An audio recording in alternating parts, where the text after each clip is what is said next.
Oi, tudo bem? Eu sou o Frei Joaquim, este é o canal Herdeiros de Homero. E hoje quero falar de um livro que todo mundo já conhece, já falou aqui no YouTube. É O Hobbit, do Tolkien, J.R.R. Tolkien. Aqui está essa edição maravilhosa. Eu já li esse livro numa outra edição, já li nesta, e é um livro espetacular. Maravilhoso.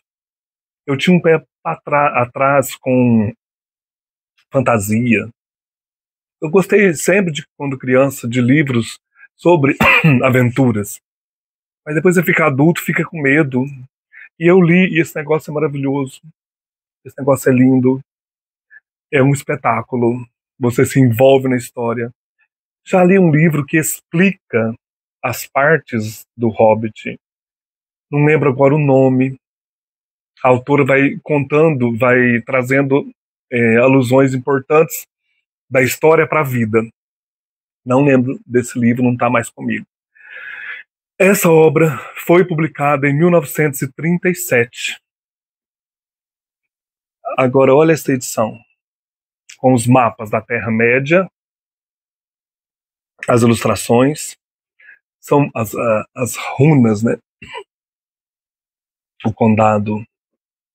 É um negócio assim tão bonito, e o livro possui muitas ilustrações. Aqui, a Vila dos Hobbits. Cada ilustração tem também ilustração em preto e branco. Vou mostrar algumas aqui. A águia.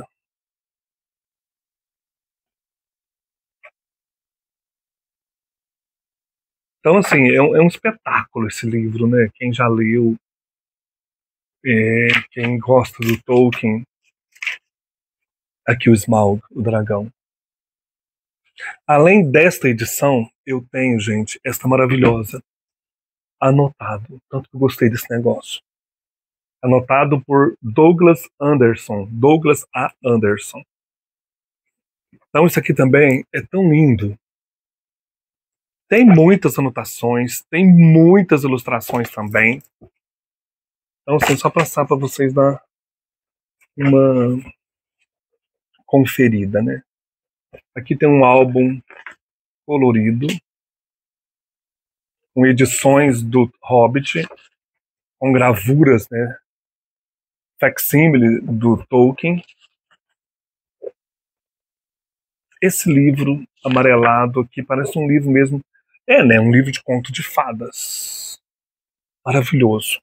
Por que isso, né? Que eu resolvi trazer o Hobbit? Eu tô relendo aqui pela terceira vez a biografia do Tolkien escrita pelo Humphrey Carpenter. Que coisa maravilhosa que é isso aqui. Delicioso esse livro. Então eu animei a voltar e a trazer um vídeo aqui sobre os livros do Tolkien, que está faltando aqui no canal, né? Tem algumas coisas só. Então aqui na biografia, o Carpenter fala de todo o contexto de escrita e publicação do livro. Então é interessante você observar como se dá esse processo, né, de origem do Hobbit. No começo era um livro escrito para crianças, e Tolkien chamava toda noite os seus filhos para a beira da lareira e contava histórias. E contava a história dos hobbits. E aí os filhos também davam assim sugestões de nomes dos personagens. Aqui o Tolkien, na época da escrita do livro, da publicação, né? Essa foto é de 27 de outubro de 37. Então as crianças davam sugestões. Olha que interessante. Então o livro nasce originalmente a partir dessa questão aí de ser um livro para crianças. Aqui nesta edição do Hobbit Anotado, nós temos uma foto do Tolkien com os filhos. Então tem a Priscila, o Michael, o John, que se tornou sacerdote. Olha que interessante. O John foi para Roma estudar para padre e se tornou sacerdote lá no centro, na região central da Inglaterra. O Tolkien e o Christopher. O Christopher, esse menor aqui, vai se tornar um dos grandes compiladores, vamos dizer assim, organizadores da obra do Tolkien, né? Então, vários textos, vários livros que nós temos hoje, o Conto de Gondolin, Beren e Lúthien, Os Filhos de Húrin, A Queda de Gondolin, né? a queda de Númenor, foram organizados pelo Christopher, que morreu inclusive há pouco tempo, né? Morreu na idade bem avançada. Então o livro escrito para criança é um livro que atinge adultos. Ele é bem leve na sua maneira de ser escrita, no estilo, mas é um livro profundo. E aqui então o Carpenter diz, olha, O Hobbit é uma história para crianças. Apesar de tê-la integrado à sua mitologia, está na página 244, no capítulo Senhor Bolseiro entra em cena. Apesar de tê-la integrado à sua mitologia, Tolkien não permitiu que se tornasse esmagadoramente séria ou que seu tom fosse muito adulto. Ao contrário, manteve a intenção original de divertir os próprios filhos e talvez os de outros. Na verdade, essa intenção é muito consciente e deliberada no primeiro rascunho, que contém um grande número de apartes, como agora vocês sabem o suficiente para continuarmos e como veremos no final. Mais tarde ele removeu muitos desses apartes, mas alguns permanecem no texto publicado. Para pesar dele, pois passou a vê-los com maus olhos e a crer que se dirigir às crianças com condescendência é um grande erro em uma história. Eu não queria trazer essas frases, né? Por exemplo, agora vocês sabem suficientemente para continuarmos. Eu não queria ter essas coisas no texto. Ele dizia, olha, escreveu certa vez, não faça caso dos jovens. Não estou interessado na criança como tal, moderna ou não. E certamente não tenho intenção de travar conhecimento com ela na metade do caminho, ou a um quarto do caminho. É algo equivocado de se fazer no texto, né? Como se a criança fosse assim, um imbecil, né? Não soubesse que a história estava acontecendo diante dela, e que trazer a história crua e nua para a pessoa, para a criança ou para a pessoa que estivesse lendo. É algo equivocado de se fazer, de qualquer forma inútil, quando aplicado aos estúpidos, ou pernicioso quando imposto aos talentosos. Fecha aspas, né? São as falas do Tolkien. Mas ao escrever O Hobbit, Tolkien ainda sofria do que viria a denominar as ilusões contemporâneas sobre conto de fadas e crianças, ilusões às quais mais tarde renunciaria conscientemente. Então é interessante observar todo esse empenho, né, em trazer essa história do Bilbo Bolseiro, que é um hobbit, que vivia numa toca lá no condado e nunca saía para aventuras. Finalmente aparece um mago, o Gandalf, com anões que o persuadem o Bilbo a travar esta aventura com eles.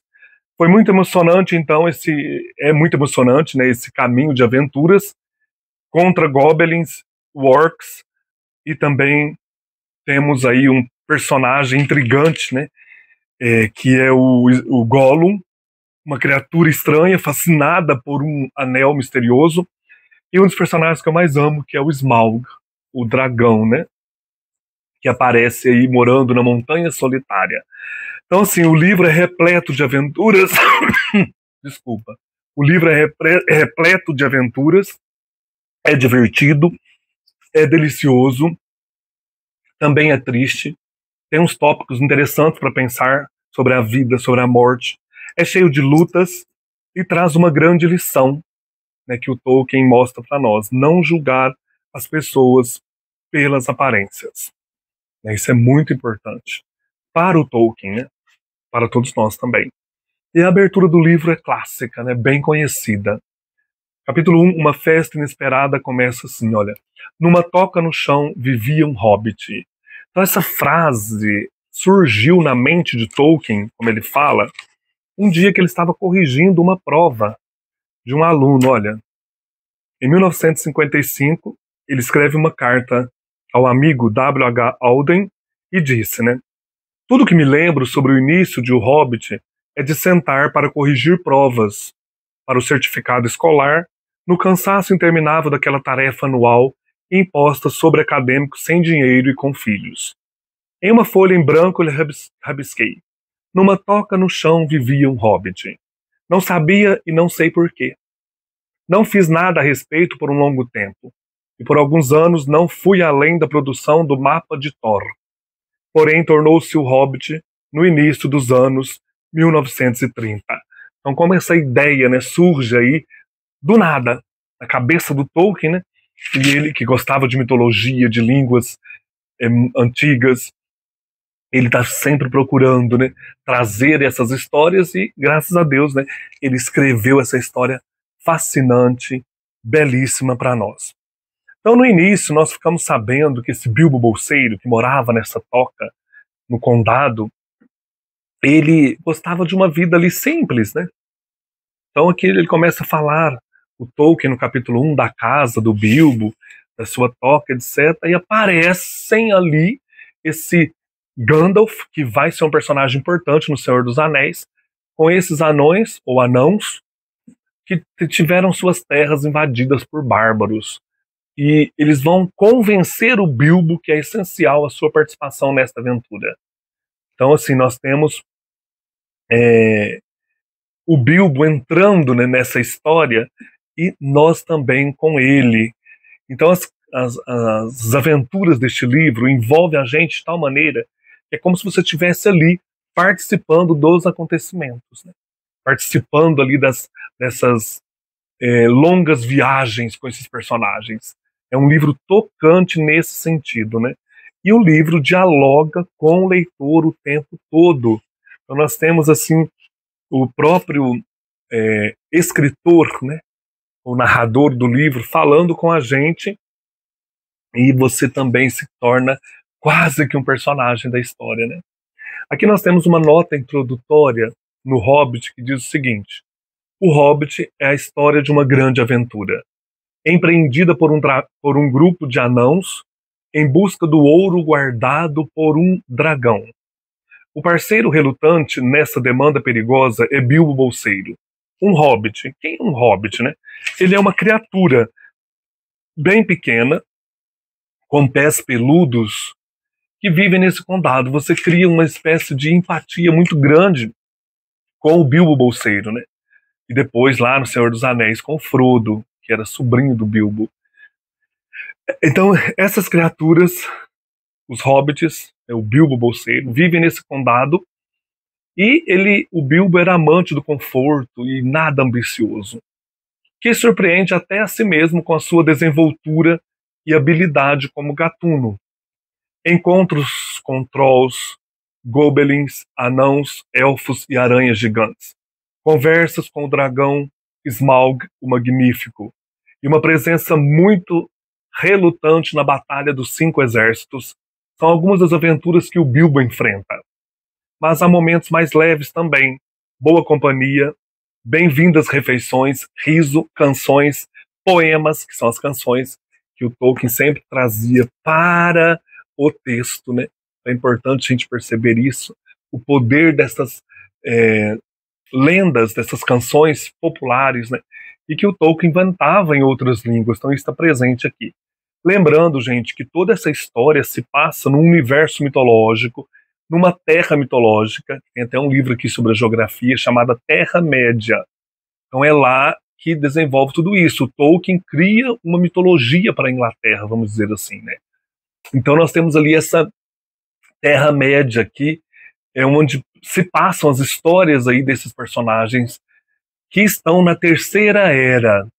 Então nós temos o Silmarillion, que vai falar da Primeira, da Segunda Era. Nós temos depois, na Terceira Era, e já finalizando todo esse contexto, o Senhor dos Anéis, que também traz assim a história aí nessa Terceira Era.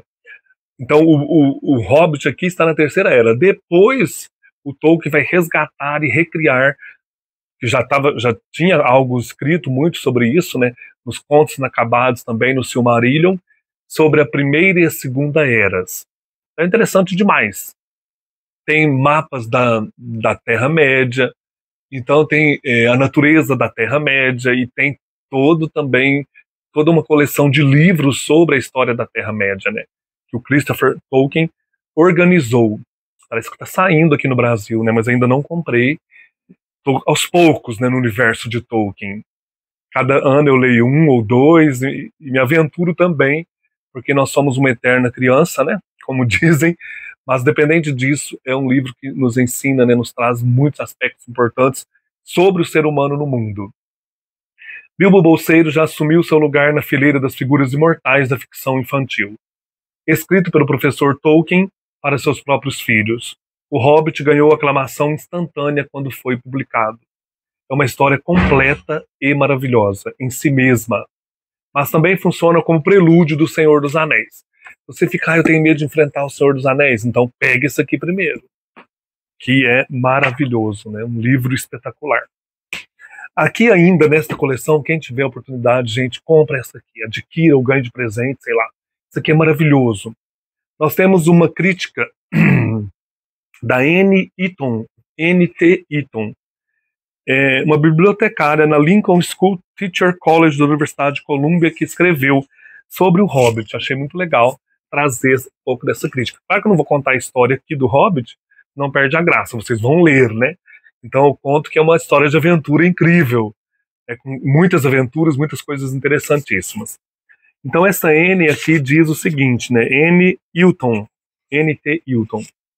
Abre aspas. Este é um dos livros para crianças mais vistosamente originais e deliciosamente imaginativos que apareceu em muito, muito tempo. Há florestas que evocam as dos romances em prosa de William Morris. Esse William Morris está saindo no Brasil também. Ele tem um livro que influenciou muito o Tolkien no início aí dos seus estudos lá em Oxford. É um poema sobre a natureza, eu não lembro agora o nome, mas ele sempre lia esse William Morris. Como as regiões de Morris, as terras selváticas são féria. No entanto, elas têm uma qualidade telúrica, um odor de árvores, chuvas torrenciais e o cheiro das fogueiras. As canções dos anãos e dos elfos são poesia verdadeira, e já que o autor é afortunado bastante para fazer seus próprios desenhos, as ilustrações são um acompanhamento perfeito para o texto. Fecha aspas. Ela escreve isso no 13 de março de 1938. Lembrando que o Tolkien também ilustrava, né, os livros. Olha que legal. Depois ela escreve sobre o livro num jornal Horn Book. A mesma escritora N.T. Eaton. Aqui em março e abril de 1938 ela escreve num jornal. Abre aspas. A época da história situa-se entre os tempos de Féria e o domínio dos homens, e o cenário assenta-se em uma daquelas regiões mágicas, que, como as terras dos romances em prosa de William Morris, são inconfundivelmente parte da Inglaterra e da Terra das Fadas ao mesmo tempo. O pano de fundo da história está cheio de pedaços autênticos de mitologia e magia, e o livro possui a rara qualidade do estilo. Está escrito com um humor sóbrio e com o detalhismo lógico com que as crianças se deleitam. Todos aqueles, jovens ou velhos, que amam uma história refinadamente imaginada, belamente contada, acolherão o Hobbit em seus corações. Fecha aspas. Então, livraço maravilhoso. O Hobbit, de Tolkien, J.R.R. Tolkien. Se você não leu, vai fazer o favor de ler, que é um livro espetacular. É isso aí, gente. Um abraço e até mais.